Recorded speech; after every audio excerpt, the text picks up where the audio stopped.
Muchas gracias, senador presidente. Dice el capítulo 3, en su artículo 60, de la atención a las víctimas de desplazamiento forzado. La atención a las víctimas del desplazamiento forzado se regirá por lo establecido en este capítulo y se complementará con la política pública de prevención y estabilización socioeconómica de la población desplazada.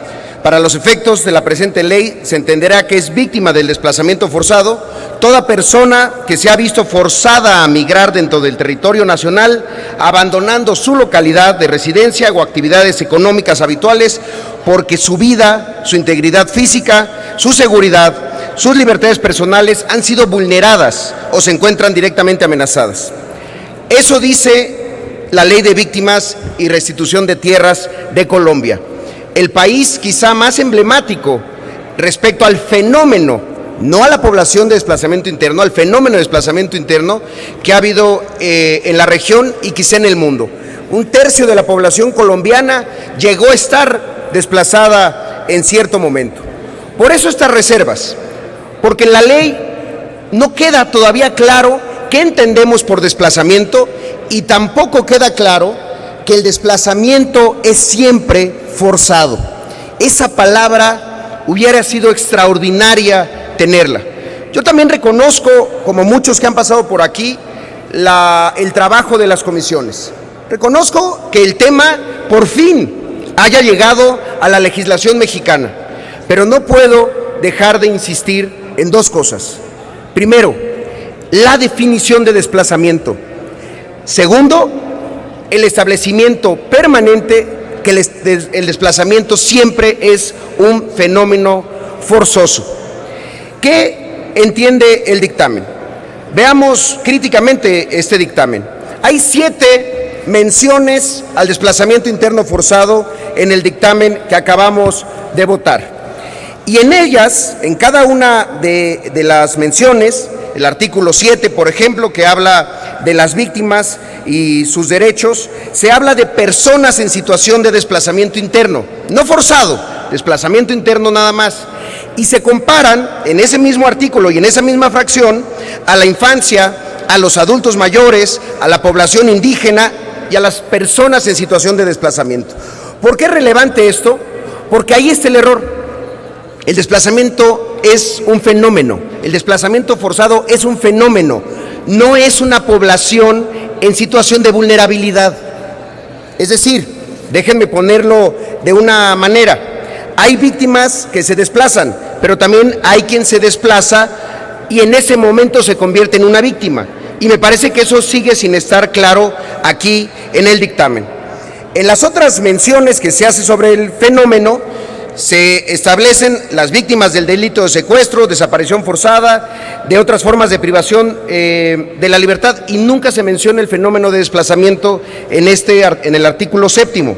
Después, en el artículo 8, cuando se establecen las políticas públicas, solo se dice que para atender a los desplazados internos, a las personas desplazadas internas, van a recibir ayuda médica y psicológica. Hasta ahí. Posteriormente, el propio dictamen dice, no, los vamos a atender muy bien. ¿Quién los atiende? El DIF. ¿Cómo el DIF va a poder atender a los 280,000 desplazados que probablemente hay en México, según el monitoreo de desplazamiento interno forzado de Noruega, que es el dato más real que tenemos en México? Hay otros peores. Hay quien dice que el fenómeno de desplazamiento podría estar ya en México arriba del 500,000 de personas. Entonces, ahí está, me parece, el error. Considerar al desplazamiento como una población vulnerable y no como un fenómeno que debemos de atender. Reconozco que después, en el mismo dictamen, en el artículo 79, se habla que en el caso de las víctimas de desplazamiento interno que se encuentren en una entidad federativa distinta a su entidad, que es casi siempre el caso, la Comisión Ejecutiva promueva su debido registro, que es lo principal, su atención y la reparación. ¿Qué significa la reparación en el tema de desplazados? Primero, retorno seguro, generar las condiciones para que la gente pueda regresar. Segundo, cuando el retorno no puede ser seguro o no puede existir, entonces el establecimiento de esa población que entra en el fenómeno en el nuevo lugar en donde está en ese momento. Creo que ahí está la clave, en tener una definición, y no la tenemos, y quizá estamos perdiendo una oportunidad. Porque hay que quedar claros, los desplazados en México todos son forzados y existen. El problema es que no los logramos visibilizar, no sabemos quiénes son. Déjenme decirles de manera muy breve, y le pido su consideración, presidente, ¿quiénes son los desplazados? Bueno, son aquellos periodistas que tienen que salir de sus estados, como los de Veracruz, para garantizar sus vidas y seguir escribiendo. Esos son desplazados internos. Las presidentas municipales de Chenaló, de Ochuc, que no pueden asumir y ejercer su cargo porque hay violencia política de género contra ellas, son desplazadas internas. Las personas que se han tenido que mover por proyectos de desarrollo son desplazados internos. Si no tenemos una buena definición, puede la autoridad creer que los desplazados en realidad son damnificados o que son migrantes, y son dos fenómenos completamente diferentes. Ahí está la solución.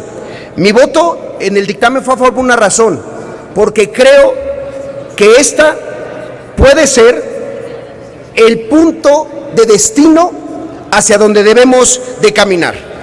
Que este no es que este no es el punto de destino, que este es el punto de origen apenas de un fenómeno que nos debe llevar a un lugar. Ese lugar se llama Ley General de Prevención y Atención del Desplazamiento Interno Forzado en México. Esta iniciativa de ley está desde el día martes 18 de diciembre del año 2012 en el Senado. Es decir, está en sus manos que realmente demos el paso que necesitamos dar para atender el fenómeno de desplazamiento y no siga creciendo hasta que en un momento realmente ya no podamos hacer absolutamente nada al respecto. Es cuanto, señor presidente, le agradezco su tolerancia. Gracias, senador Zoe Robledo. Consulte.